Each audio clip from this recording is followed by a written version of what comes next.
Salve galera, mais Multiverso das Trevas hoje aqui para vocês, nos comentários aqui sobre os contos do Multiverso das Trevas. São 2 volumes grossos aqui com contos desse Multiverso das Trevas. Se passam depois da conclusão lá da série principal, né, das Trevas. Aqui nós somos apresentados a um novo personagem que parece ser um tipo de vigia que tem na Marvel. Aqui temos o Tempus Fujimata. Tempus.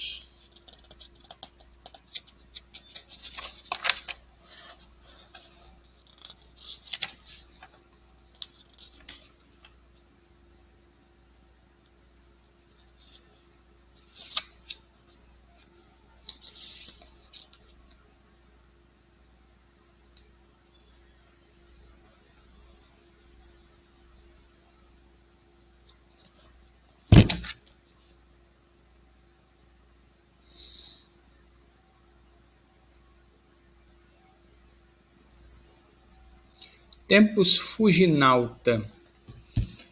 É esse novo personagem que nós vemos nesses volumes, funcionando de uma forma parecida com o Vigia da Marvel, né? Ele fica vigiando ali a fronteira entre o multiverso oficial e o multiverso das trevas, só que ele não fica só como um vigilante passivo como o Vigia da Marvel, né? Ele também ele monitora, ele defende um pouco aquela barreira, né? Aquela divisão, né? Ele protege o multiverso normal de ameaças que possam vir do multiverso das trevas e também monitora se tem algo no multiverso das trevas que possa ser útil e ajudar numa crise vindoura, né? Temos vários artistas participando dessa revista. São várias histórias aqui com o Tempus vai olhando cada realidade alternativa. Aqui ele está mostrando o multiverso de uma forma bem parecida com o que aconteceria se da Marvel, né? Mostra as realidades, várias realidades alternativas, onde o que aconteceria se os personagens conhecidos da DC tivessem tomado outras decisões, tivessem tomado rumos diferentes do que nós conhecemos, né? Então, esse conto do Multiverso das Trevas ficou bem parecido com o que aconteceria se da Marvel, né? Se o Batman matasse o Coringa, viraria o Batman que ri. Aqui mostra uma das histórias, mostra o clássico quando o Bane quebra o Batman, né? No universo normal, o Batman depois se recupera com o tempo e derrota o Azrael, que tinha assumido o manto dele. Mas aqui nessa história, o Azrael vence o Batman, deixa ele mutilado e assume Gotham City de uma forma bem radical, né? Se tornando o tirano de Gotham City. Depois há uma nova rebelião e quando Bruce Wayne retorna, não é para o bem de todos, como os rebeldes gostariam.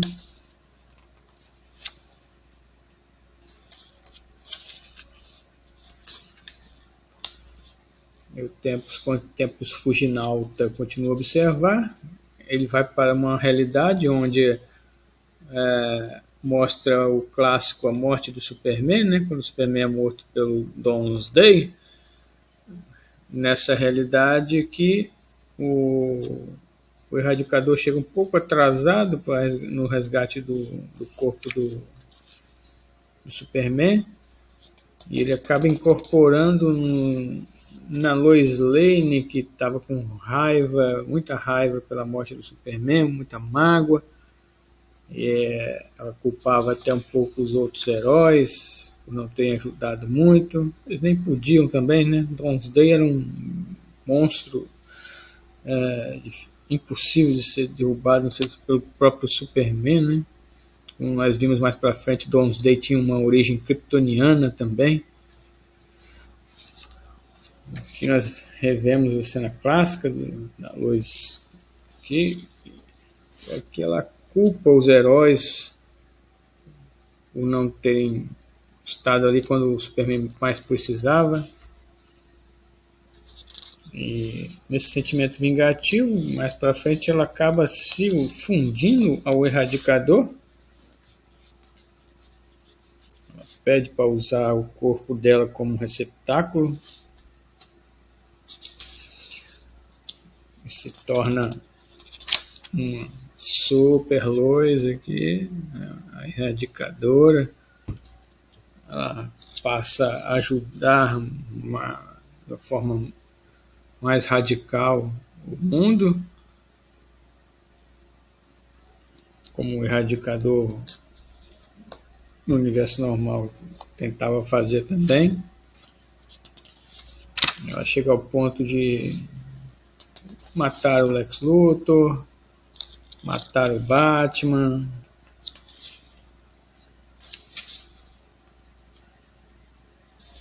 E depois tem um combate contra o Superman Cyborg,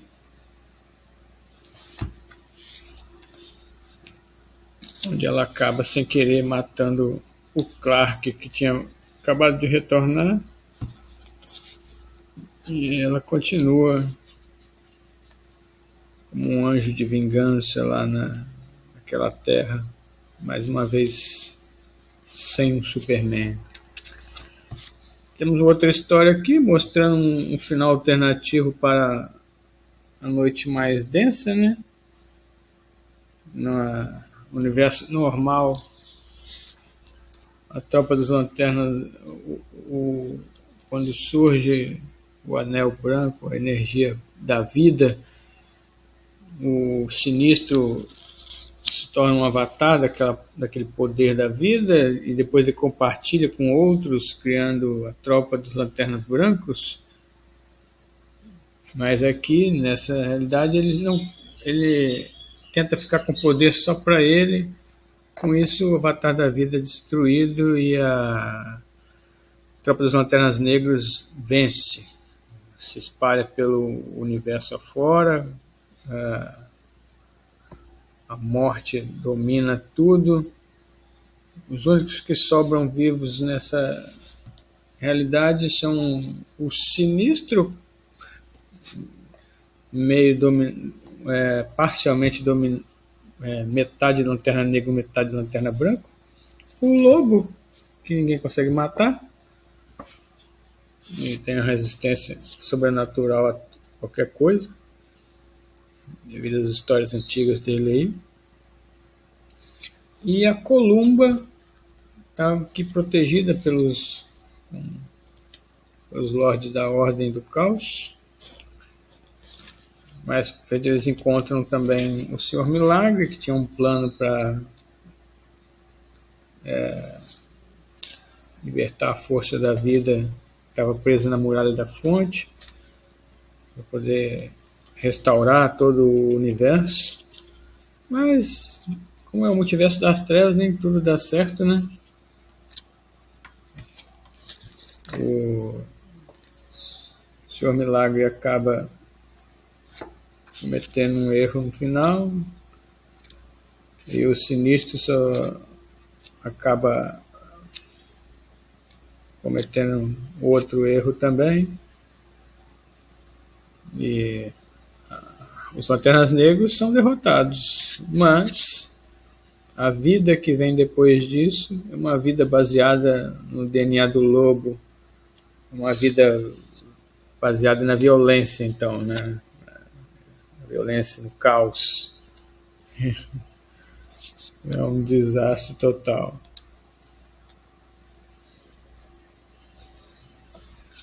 Outra história, baseada em outra crise também do universo DC. Aqui o momento chave é quando o Maxwell Lord mata o Besouro Azul. Mas nessa história aqui acontece o contrário. O Besouro Azul é que mata o Maxwell Lord e consegue evitar a crise que vinha relacionada ao Superboy Prime, mas ele consegue dominar o irmão Olho, né, que era uma inteligência artificial criada pelo Batman para monitorar tudo, e com esse supercomputador ele consegue evitar vários problemas, várias crises lá no planeta, no universo, várias guerras na galáxia até, ele consegue evitar, usando o poder do irmão 1, do Zomax. Aqui, com o tempo, ele acaba se tornando um tirano, né, querendo dominar tudo, até um pouco sob a influência do irmão 1. Ele acaba se tornando um tirano absoluto ali, né? Ele tenta primeiro assimilar alguns heróis com o Projeto OMAC, consegue lá. O Gladiador Dourado, que era o parceiro dele de muitas aventuras, bate de frente com ele, não concorda com o que ele está fazendo. E num combate final entre os dois lá, o Besouro Azul acaba matando o Gladiador Dourado sem querer.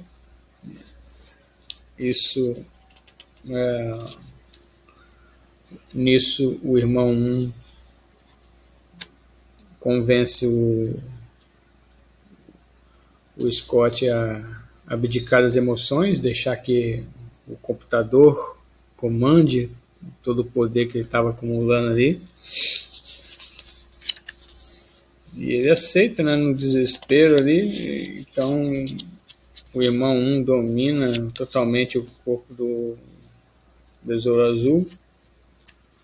E sem emoção nenhuma, ele acaba exterminando qualquer resistência que sobrou dos super-heróis.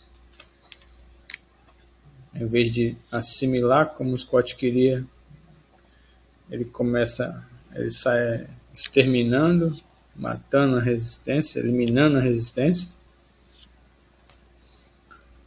E se torna aquele super tirano tecnológico, um super OMAC.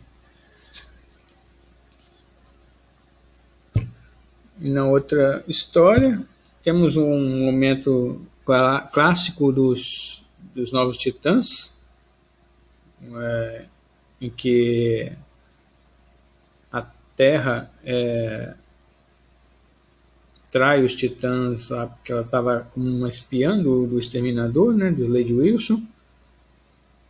Aqui, depois de uma conversa, só que nessa história aqui, depois de uma conversa no universo normal, ela acaba morrendo,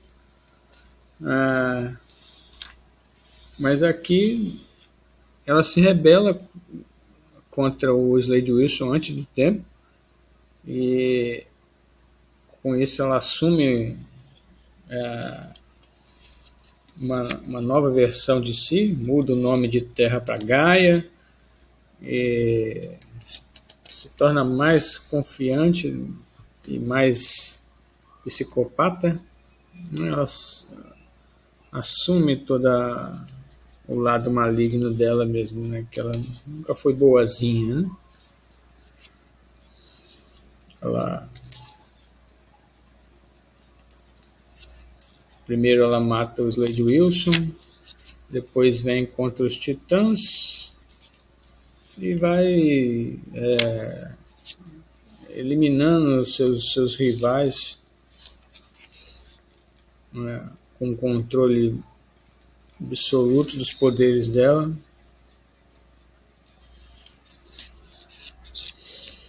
Ela, ainda para aumentar os poderes dela, ela injeta no corpo lá um pouco da fórmula que deu poderes para o Exterminador, do Slade Wilson.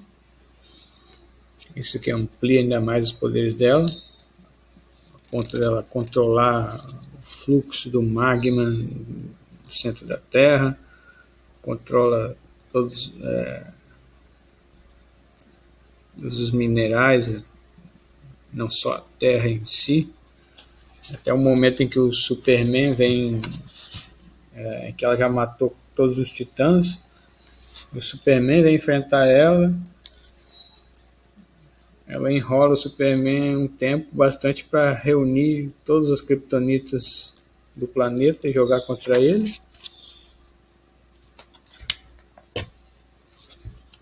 E aí no fim não tem resistência para ela, ela se torna a tirana absoluta da Terra lá com os poucos sobreviventes depois das catástrofes mundiais que ela causou. Essa é a história em que a Terra se torna Gaia, a deusa tirana da Terra.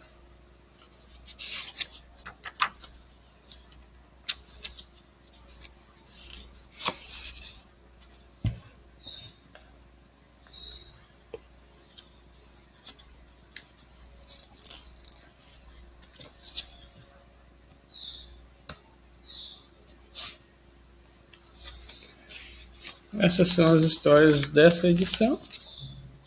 Se eu terminar de ler a segunda edição, eu comento aqui com vocês também.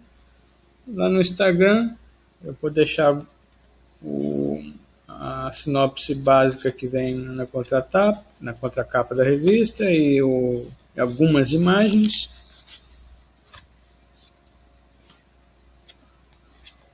Bem legal, curti a ideia dessa revista de funcionar como um que aconteceria se, né? Que sempre teve na DC, antigamente era mais comum os Elseworlds, né? Os mundos alternativos, né? Mostrando, por exemplo, o Superman na Terra medieval, né? Toda a Liga da Justiça numa Terra de fantasia medieval, um Batman na Guerra da Recessão, por aí vai, né? Sempre era um selo Elseworlds, né? Esse aqui não veio com o selo Elseworlds, mas segue a mesma linha, né? Aproveitando o multiverso das trevas, mostrando essas realidades alternativas. Uma diferença do Elseworld é que o Elseworld era uma realidade alternativa onde as coisas podiam dar certo também, né? Enquanto as realidades alternativas do multiverso das trevas, um final horrível é uma constante, né? Um final onde tudo dá errado, onde o herói se torna um tirano, onde o herói se torna um monstro, né? Onde mesmo quando a vida vence, as consequências são horríveis. Vamos ver se o Tempus Fuginauta consegue peneirar um pouco esse multiverso das trevas e achar algo de útil para ajudar ele na próxima crise, né? Deixe seu joinha aí se você curtiu, comente, se inscreva se ainda não é inscrito. Também estou deixando uma chave Pix disponível aí para quem quiser ajudar o canal, financeiramente também. Quanto mais inscritos, quanto mais gente colaborando, mais eu vou ter tempo disponível para poder dar mais atenção e produzir mais conteúdo aqui para o canal. Ultimamente vocês têm tido bastante material aí de action figures, né? E é o que eu estou tendo mais tempo no momento, mas também quero focar também na parte da leitura aqui.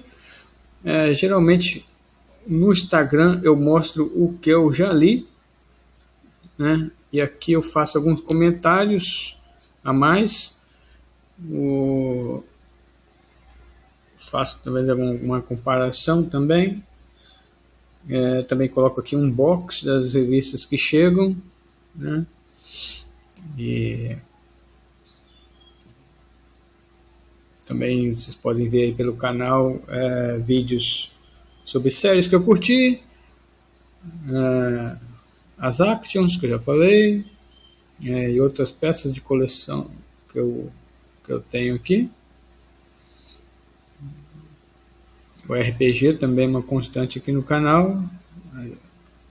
Às vezes eu falo sobre ou mostro vídeos de aventuras que eu narrei. E se muito mais eu vou mostrando aqui para vocês. Beleza, galera? Até a próxima.